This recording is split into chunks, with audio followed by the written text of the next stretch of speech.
Hey everybody, it's Mitch and welcome to my next video. Today we are going to be doing another Dungeons & Dragons 3.5 race description. And today's race is the Maenads from the Expanded Psionics Handbook. Now, the Maenads, it's a very interesting race. And what we're going to be talking about is we're going to be talking about how to play them. All that info of like their, how they are, their personality, how to act if you're playing one, as well as their physical stat. It's like the mechanics of the game and how these could affect a build. So we're going to talk about all that, and it should be interesting. There's a lot of synergy between those two, more than you usually see, actually. So we'll get into that, and yeah, let's get started. So the Maenads. Now, the Maenad it's an interesting race. Basically, these guys are very human-like. They look a lot like a human. A little bit taller, also generally a little bit lankier. They also have interesting like gem-like stuff in their skin. So their skin just kind of glows. But it's like living gems. Like it's kind of cool, and they're pretty attractive for that reason. Like, yeah. On top of that, they also have they also only have hair on the top of their heads, sort of very human-like. I mean, yeah, I mean they got that, but they only have it on the top of their heads and nowhere else. So I mean, no beard for them. On top of that, they like to wear heavy clothes as well as, or even better, armor. So they have this really nice skin, but I guess they like to hide it. I don't quite understand that. As for their personality, these guys are very reserved. They come across as incredibly reserved. They're going to speak as little as possible. And if they can get away with it, not at all. If someone's, hey, you want to do this? They're not going to answer. They're going to be like, they're not going to say anything. They're just going to, nod or thumbs up or something. So they're very reserved, very, very strict about how they do everything. They have their own language, which I think is just called Maenad. The language uses the Elven alphabet, but it's very, very, very strict grammar. So these guys are very, very lawful. They follow very, very strict rules. They also lean towards good. So that's another aspect of them. But the thing about Maenads that a lot of people don't realize is they're not just this super strict and reserved people. That's just what they portray themselves on the outside. And they do this because inside they are filled with emotions. These guys have this rage just burning inside of them, just begging to get out. There's this huge amount of emotional passion. The book mostly describes it as a rage, and they just have to it's just hard for them to contain this emotion within them. And what they do is that's why they're so strict and reserved, is to hold back this torrent of emotion that they have. And that's quite interesting, in all honesty. So yeah, that's kind of an interesting thing with them. And they don't get along. They have an even harder time with dealing with themselves than they do with other races. In terms of other races that they like humans a lot. They see a lot of similarities, especially in like temperament, because humans can have any sort of temperament, and so can they. They generally, keep a nice even keel, but that's just to hold back the rage. It takes a lot of discipline for them to do that. So yeah, and they also they respect the dwarves' ability to hold a grudge, which I find interesting. Apparently, the rumor has it about these guys that the race came to be a long time ago. Apparently, they were some sort of like bestial race, and this bestial race had like this rage, and they were being like held back by some sort of god until they like overthrew this god. And that's just rumor. We don't know if that what actually came about that, but that's how they like came into like being as a race. So interesting little backstory there for him, a potential backstory. It was so long ago, no one even knows.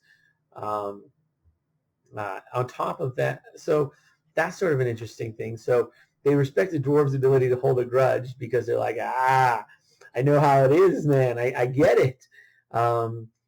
They like elves too because just the whole like vibe of the elves is really calming, and they like that. They're like, oh yeah, this helps me keep my emotions down. Like I have all these emotions, and your vibe is really chilling me out. Like they like that about them. I don't think it actually fully chills them out, but it helps, I guess. Other races they don't mind, but they don't really they don't really understand them. So like gnomes, halflings, they're like, okay, I have nothing against you, but like I don't understand you. I can't really relate, but no beef. So that's kind of their deal with a lot of other races. These guys do enjoy adventuring because they feel that the temperaments of adventurers tend to be a little more even keeled than the temperaments of people who aren't adventuring. I guess unless there's a barbarian in the party. So yeah. Yeah. So that's really what there is about that. They're very human-like in a lot of ways. So let's get into the nitty-gritty. Let's talk about stats, statistics, all that fun stuff.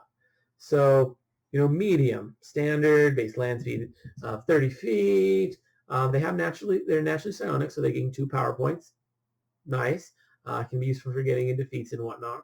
And I guess if they do go into a manifesting class, it boost their ability to manifest slightly, considerably at first level, but not so much at later levels. Because 2 power points is a lot at first level, and it's pretty much nothing once you get to high levels. So yeah. Cylic Abilities, they get Energy Ray once a day, so it's a decent blasting spell. It's not great. Pretty much only going to be able to use that if like you don't have other options. So if you end up with a turn, it's like, well, can't really do anything. Oh yeah, Energy Ray, I can do that. So that'll be mostly what you're doing with that. I guess you might come up with some creative use for it every once in a while.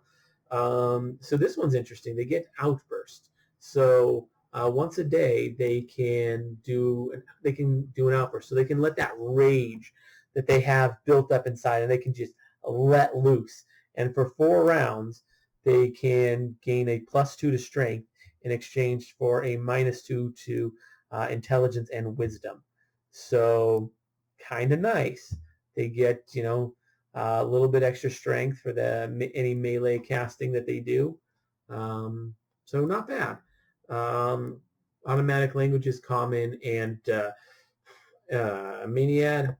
So pretty basic with secondary bonus languages of Aquan, Draconic, Dwarven, Elven, Goblin. So okay, some standard stuff. Favorite class Wilder, and no level adjustment. So overall, it's an all right race. Like there's really nothing. It's not particularly great. There's nothing that's like, oh yes, this really stands out. But there's nothing that's really like horrible about it. Like it's an okay choice for a lot of builds. From Barbarian, because it gives you that little bonus to your rage. Although it's a weird choice synergy-wise, because you could combine Outburst with Rage to get a extra bonus to Strength. Although this race doesn't give any bonuses to any stats, much like the human. So you'd probably better off just going with a race that just does give a bonus to that, like the half orc. It's a hit on I think intelligence and charisma, instead of intelligence and wisdom, which is better in some ways. So you might be better off that way, especially seeing as you get that just all the time instead of every for 4 rounds a day. So there's that. But it's okay. It's certainly better than like dwarf or halfling or something for a barbarian. Like it's certainly better than some of those other options. It's not your best bet, but it's all right. Of course, Wilder is the favorite class. Not a bad choice.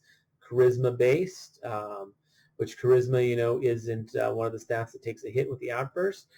It actually has a decent base attack bonus, so wilders are actually okay in combat. So, you know, it's not a bad option. Other options, like if you wanted to combine those two, I don't see why you'd want to do that. Combining Wilder and Barbarian's a weird mix, but Maenad would probably be your best race to do it. I can't really think of any other race that would be really any better at mixing those two. You know, modified Rage Mage to actually make it work. You know, it's all right. It's not a great build, but if you wanted to do that build because you like the idea of using powers while raging, Maenads kind of where it's at for that, and it really fits in. I'd say Wilder's really your best bet overall. Maybe throw in some other classes. You know, it is what it is. There's a lot of different builds you can do with it. But I'd say overall, Maenads, it's solid. It's not your best bet. It's not the most glamorous in the world, but it's good and it's got some interesting flavor to it. So if you wanted to, you know, spice up your game a little bit, it's not a bad way to do it. Your character would probably be a little bit worse for wear in terms of effectiveness, but not too bad, not enough to be super noticeable. So it really just depends on what you're going for. Anyways, that's mostly what I got for the Maenad. If you guys want to leave a comment, definitely do so. Love hearing from you guys. On top of that, if you like the video, please give it a like, maybe subscribe to the channel, ring the bell, share the video if you know anyone who might be interested in looking at it. And as always, I'm Mitch, and I'll be seeing you